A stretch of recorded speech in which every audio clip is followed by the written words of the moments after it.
La vida profesional del TDAH depende mucho de la comunicación. Cómo te comportas en el trabajo o cómo te ven puede ser decisivo en tu ascenso profesional. El problema es que difícilmente alguien te explica cuál es la mejor forma de actuar en esos casos hasta ahora. Te voy a explicar cómo dominar la vida profesional en el primer enlace de la descripción. Hola TDAH, ¿todo bien? Soy Yuri Maya de TDAH Descomplicado y en este video te voy a contar los 19 síntomas del TDAH en adultos, los síntomas principales, basado en mi vivencia y experiencia, en mis estudios y sobre todo también en los estudios del psiquiatra estadounidense Ned Hallowell, ¿de acuerdo? Pero antes que empecemos, no te olvides de darle me gusta a este video, suscribirte al canal también, hacer clic en la campanita y dejar tu comentario aquí abajo diciendo qué te pareció para que podamos charlar, ¿vale? Vamos allá. El primer síntoma muy común del TDAH en adultos es la sensación de bajo rendimiento, independientemente de la tarea, ¿vale? No tiene que ser una tarea aburrida, ¿no? Muchas veces estás haciendo una tarea que incluso es divertida para ti y tú que tienes TDAH, que ya has estudiado un poco más, puedes haber escuchado a alguien decir así, vaya, pero tú que tienes TDAH deberías ser muy bueno en aquello que te gusta, en esa actividad que te da placer y sabes muy bien que no es así. Muchas veces incluso en esa tarea, en esa actividad que te gusta, sientes que te bloqueas, que no puedes avanzar, que no puedes evolucionar. ¿Es así? Si alguien te preguntara por qué no estás logrando avanzar en esa tarea, dirías algo como, amigo, simplemente no puedo hacerlo, simplemente no va, simplemente me bloqueo. Entonces, esa sensación de bajo rendimiento, de estar un poco en deuda, es bastante común en el TDAH. Adulto, el segundo punto muy presente es la dificultad en sí, organizar. Generalmente, quienes tienen TDAH, y claro, no estoy hablando aquí de síntomas universales. No, hay muchas personas que tienen TDAH y no tienen dificultades en la escuela. Por ejemplo, o pueden tener un rendimiento muy bueno, impecable en aquello que les gusta, sin ningún tipo de tropiezo. Son comportamientos observados en la media, en la mayoría de las personas que tienen TDAH, ¿vale? Pero esta cuestión de la autoorganización es muy presente y suele ser un problema crónico en quienes tienen TDAH.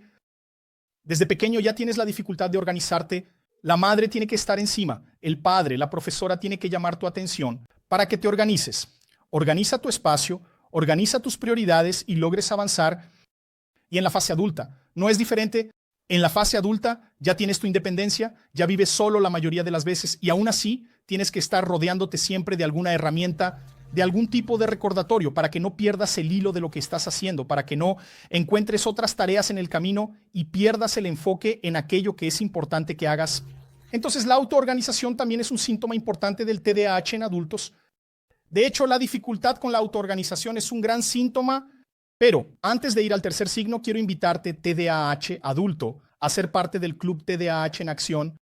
Todos los síntomas que voy a mencionar aquí, tenemos dentro herramientas, clases grabadas y cada semana con nuevos contenidos para que aprendas a superar cada uno de estos síntomas, ¿vale? Entonces, haz clic aquí en la tarjeta que debe estar apareciendo o en el enlace que está en la descripción y vamos allá, continuemos con el video. Tercer punto, el aplazamiento crónico del inicio de las tareas. Eso es algo muy presente en nosotros. Y como dije, no es solo el aplazamiento crónico de tareas poco interesantes, sino incluso esas tareas que son interesantes para ti. Tarea, ¿vale? No es un pasatiempo, no es encender consola videojuegos para que juegues. Eso realmente es una distracción, pero incluso una tarea, algo, un trabajo tuyo que te gusta hacer, aún así lo aplazas, sea por una cuestión de ansiedad. Te cuesta, ¿verdad? Tengo que hacer esta tarea, pero ¿cuál es el primer paso? ¿Qué tengo que hacer? ¿Y qué viene después? Y eso genera un ciclo en tu cabeza, una cierta ansiedad que te dificulta dar el primer paso. Entonces, ese aplazamiento crónico de siempre dejar para después, no, 2 empiezo a estudiar, no, 4 empiezo a estudiar, ahí son las 8 de la noche y aún no has abierto el libro. Entonces, si tú incluso te identificaste con esto, deja el comentario aquí hablando de este ítem 3, ¿vale? La cuarta señal son los muchos proyectos que inicias simultáneamente en tu vida y eso viene junto con la dificultad que tienes para concluir esos proyectos. Y eso sucede en el escenario micro y macro, digamos así. Micro sería en el día a día, es decir, incluso te organizas, hiciste tu agenda el día anterior, pero a lo largo del día vas incluyendo nuevas tareas que no eran la prioridad en ese momento y eso va interrumpiendo el flujo de tu día o incluso en el macro. Es decir, consigues más de un trabajo, consigues más de un pasatiempo, abres varios canales de YouTube, por ejemplo, Abres varias cuentas en Instagram y ahora quieres hacer un canal de una cosa, luego un canal de otra, quieres abrir un bar, después quieres abrir una boutique. En fin, muchas veces tienes esa dificultad de tener claridad sobre lo que tienes que hacer y comienzas varios proyectos y generalmente viene acompañado de esa dificultad para tener constancia en ellos. Claro que hay personas que son workaholics y los workaholics pueden ser personas que tienen TDAH y logran llevar a cabo proyectos simultáneamente, pero generalmente esto es una señal muy presente del TDAH. Esa dificultad, esa gran inserción de actividades, la dificultad de poder mantenerlas. La quinta señal presente es la tendencia a decir todo lo que se nos pasa por la cabeza. Es decir, a veces no nos detenemos a pensar en lo que decimos, ¿verdad? Dimos la mejor respuesta. Generalmente cometemos más meteduras de pata que la media. Esto sucede incluso por una cierta inmadurez de nuestro córtex prefrontal, que es donde se regula nuestro control inhibitorio, nuestra cognición, nuestros procesos de toma de decisiones. Entonces, muchas veces terminamos diciendo cosas sin pensar, haciendo comentarios fuera de lugar. Esto es muy común en los niños con TDAH también, que a veces hacen muchos comentarios, muchas tonterías en clase y no se dan cuenta, o si se dan cuenta, ya es demasiado tarde. Entonces, en el adulto, esto se vuelve muy evidente en situaciones sociales incómodas. Vas a situaciones sociales tenso, temiendo decir tonterías. Ya vas a situaciones sociales un poco tenso, creyendo que en cualquier momento vas a decir alguna tontería. Y entonces la gente se va a enojar contigo y muchas veces sin querer, sin maldad, ¿verdad? Entonces, este elemento está bastante presente en el TDAH. El sexto signo es la búsqueda frecuente de una fuerte estimulación. Nuestro cerebro siempre está buscando cosas que son más estimulantes, incluso por nuestra baja producción natural, o sea, esa producción tónica, bien constante, débil que hay en nuestro cerebro, hace que tengamos dificultad para comprometernos, mucha dificultad para involucrarse en lo que no es interesante. Así, nuestra atención está en un determinado punto focal y en cualquier otro estímulo que aparezca, si es un 10% más interesante, cambiarás muy fácilmente. Entonces, ese cambio abrupto, esa necesidad constante de nuestro cerebro de buscar cosas más interesantes en todo momento, es una característica fuerte del TDAH y está constantemente relacionada con perjuicios, ya sea perjuicios sociales como perder el interés en una persona, en una conversación de forma muy abrupta, ¿verdad? Termina siendo descortés con la persona, en las cuestiones profesionales, en los estudios también. Entonces, es un rasgo bastante presente en el TDAH. El séptimo signo sería un complemento del sexto, que es la intolerancia al aburrimiento. Siempre que nos aburrimos mucho por estar buscando esa estimulación, rápidamente entramos en acción para hacer otra cosa, lo que también genera perjuicios, ¿verdad? Generalmente te aburres de estar estudiando, por ejemplo, ¿verdad? Yo creo que no hay mucha gente que realmente le guste estudiar, que se despierte con esa pasión y ganas de estudiar. Entonces, por ser una tarea naturalmente aburrida, siempre buscas otra cosa, y puede ser hasta tu bolígrafo, ¿verdad? Tu bolígrafo mismo. O entonces tienes un lápiz, comienzas a afilar el lápiz hasta que terminas, ¿verdad? Juega con la punta del lápiz, hace una escultura en la goma, en fin. Huyes del TED igual que el diablo huye de la cruz. Entonces, siempre estás buscando algo que sea más placentero, que sea más interesante y que te saque de ese aburrimiento inmediato. Y es casi algo totalmente incontrolable que simplemente viene a la mente y tú simplemente vas. La octava señal es la capacidad de distraerse, de desconectarse de las situaciones con mucha facilidad. ¿Es el desconectarse realmente? Es del tipo, empiezas a leer el libro y entonces simplemente estás mirando el papel, no estás ni leyendo esas palabras que están enredadas ahí frente a ti. Simplemente te desconectas y tu imaginación vuela lejos, te sientes como un barco a la deriva, te quedas flotando en ese tipo de pensamiento, en esa situación, y siempre tienes que volver para despertar y regresar al mundo físico, para el mundo presente, digamos así. El noveno síntoma es una fuerte presencia de nuestra intuición y creatividad.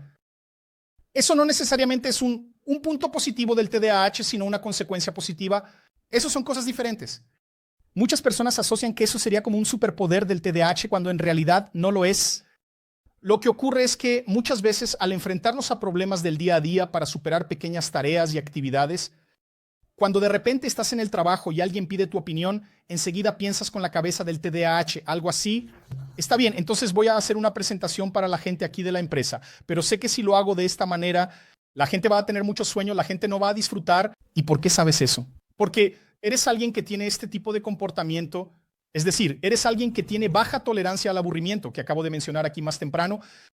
Entonces vas a pensar en formas creativas del tipo, está bien, si estuviera viendo esta presentación o si estuviera leyendo este proyecto, ¿cómo hablaría de una manera diferente? ¿Cómo iba a poner ejemplos que hicieran eso interesante?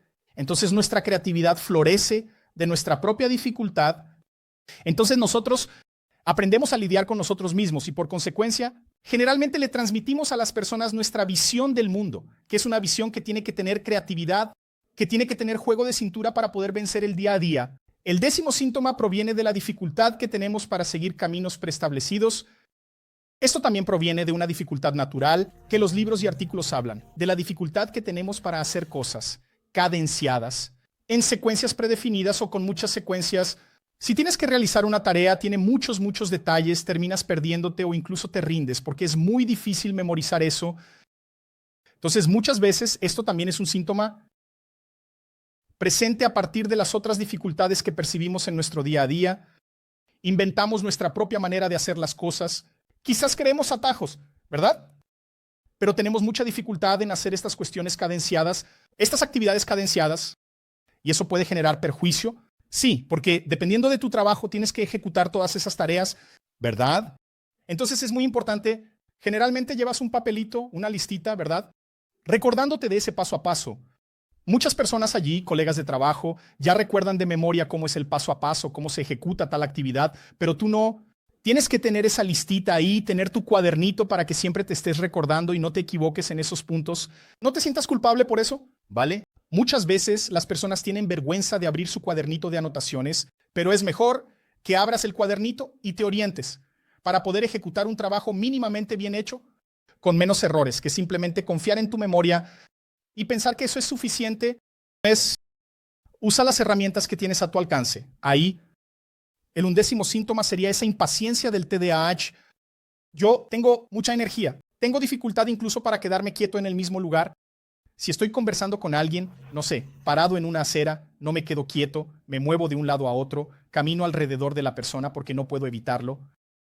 Eso es desde niño. Hoy soy un poco más educado, me cuido un poco más, pero realmente si me quedo parado en el mismo lugar, viene esa impaciencia, ese fuego que no se puede evitar, ¿verdad? Tengo que estar moviendo la pierna, tengo que estar jugueteando con los dedos, haciendo algo en ese sentido. Pero, por supuesto, esto no proviene solo de la impaciencia motora, sino de la impaciencia de las situaciones mismas. Cuando enfrentas una situación repetitiva que ya viviste, no quieres repetirla, ¿verdad? Si algo parece repetirse, te pones impaciente, ¿no?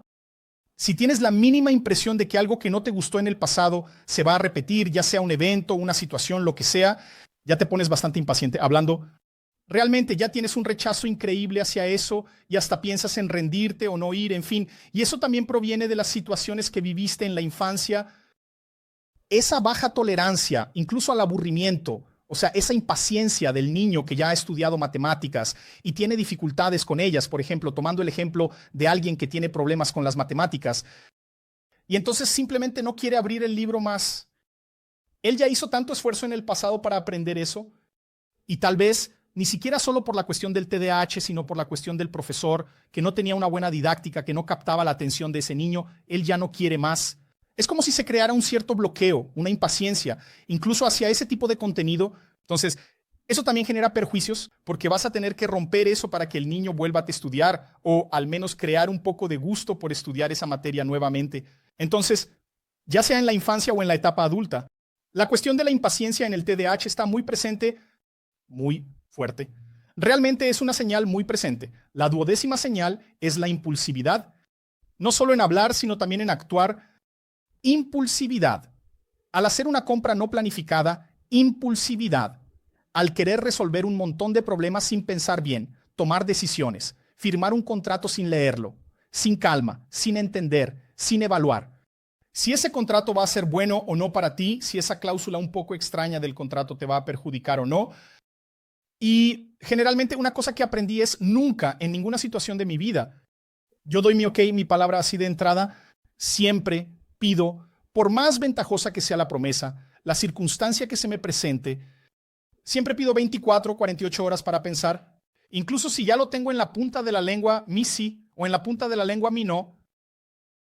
No puedo hacer eso, realmente tengo que dar ese beneficio de la duda y pensar con más calma. Entonces, esa impulsividad en gastar dinero, en actuar, en hacer las cosas sin pensar, en firmar, en comprometerse, que a veces puede ser muy malo para ti, Pero tú, en el impulso de hacerlo rápido, no pensaste bien. Esa propiedad que compraste, pero que los intereses eran exorbitantes, y solo te diste cuenta de eso en el tercer mes, ahí que ya no podías pagar más, en fin, a veces ni siquiera querías esa propiedad. En realidad no, pero la impulsividad, principalmente en las actitudes, también está bastante presente.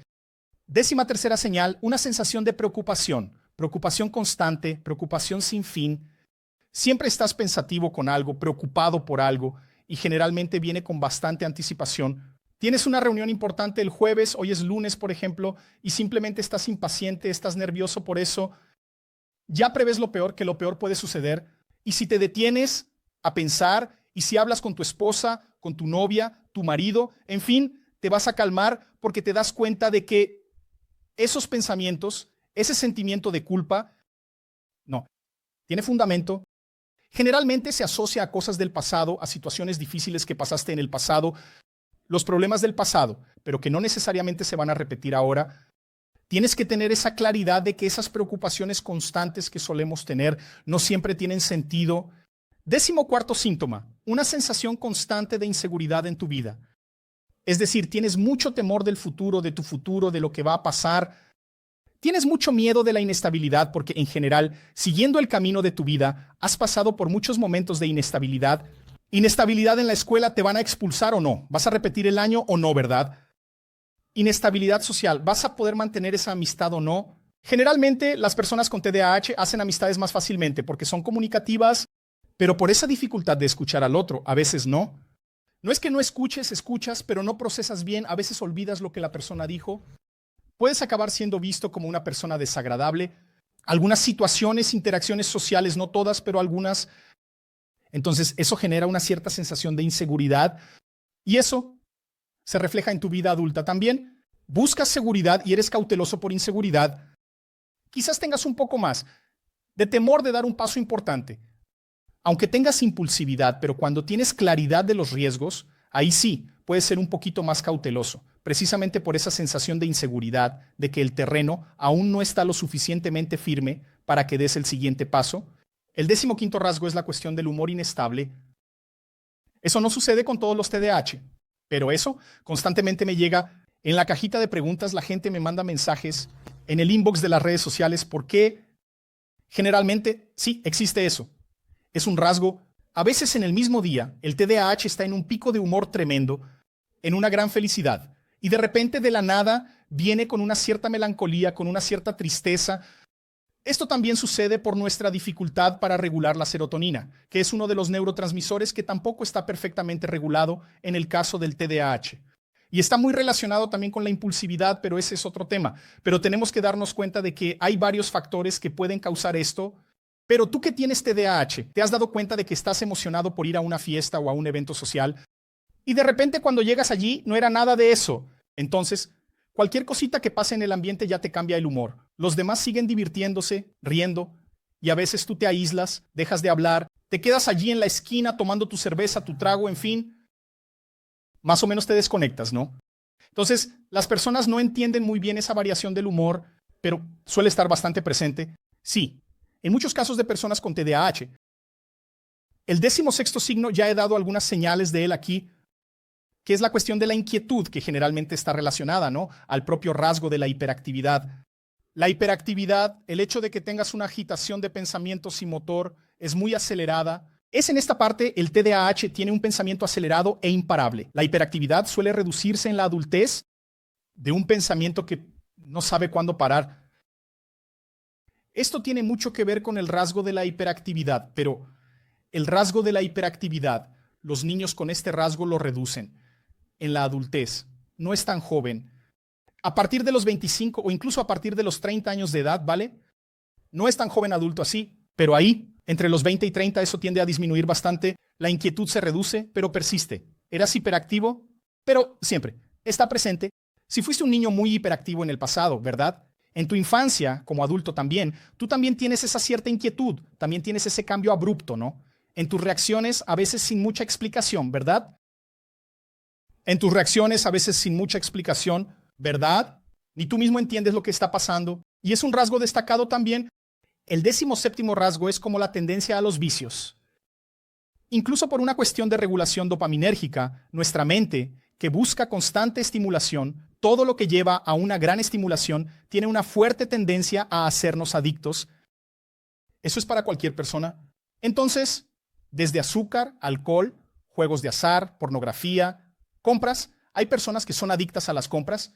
No es solo impulsividad, es impulsividad diaria. Ahí todo el tiempo se está pasando la tarjeta, se le da la tarjeta a la persona va. Entonces, todo esto está afectando tu día a día, tu vida. Entonces, la tendencia a los vicios, cuidado, todo lo que percibas que estás generando un comportamiento que se está saliendo de control, enciende la luz roja, enciende la luz amarilla. Al menos busca ayuda porque puedes estar comenzando a volverte adicto. Y la adicción no es solo a drogas lícitas o ilícitas. Como dije, alimentos, azúcares, comportamientos, pornografía, compras, todo eso puede estar influyéndote. Y es interesante que si percibes esa señal, busques al médico, al psiquiatra, al neurólogo y sobre todo a la psicóloga o al psicólogo para que te guíen en este escenario. Ahí el 18º síntoma del TDAH en adultos, problemas crónicos con la autoestima y la autoimagen. Digamos que una vez más, la persona con TDAH enfrenta varios obstáculos a lo largo de la vida que muchas personas neurotípicas no enfrentan o enfrentan con menos frecuencia. Esto ocurre por las propias características del TDAH que ya mencioné antes de este punto. Pero si no se trabaja bien en esto, si no es un niño que fue bien guiado por sus padres, orientada, diciendo que no hay nada de malo en ella, que todo el mundo tiene sus dificultades, un niño que va al psicólogo, siempre que entiende la cuestión de su autoestima, entiende que a pesar de las dificultades, ella es una persona totalmente capaz. Entonces, si esto no se trabajó bien, puede generar baja autoestima. En la infancia puede repercutir en la vida adulta también. Y lo que puede traer problemas, incluso como relaciones abusivas, ¿verdad? Y no solo relaciones amorosas, amistades abusivas de amigos que solo llaman al chico con TDAH porque él tiene coche o solo llaman al chico porque el chico suele tener un altruismo gigante, pagar la cuenta ahí de la nada, ¿verdad? Relaciones amorosas abusivas también. Jefe abusivo que le pide al chico que haga horas extras y no paga, ¿verdad? Entonces, la autoestima del TDAH. Sí, y así tiene una cuestión que resolver en la gran mayoría de los casos. Y si vives esto, busca ayuda. Y el 19º síntoma es la autoobservación distorsionada. Tiene un poco que ver con el ítem anterior, pero es la forma en que te percibes y percibes tu propio desempeño en la vida. Entonces, no es solo una cuestión de autoestima, sino una cuestión de autopercepción.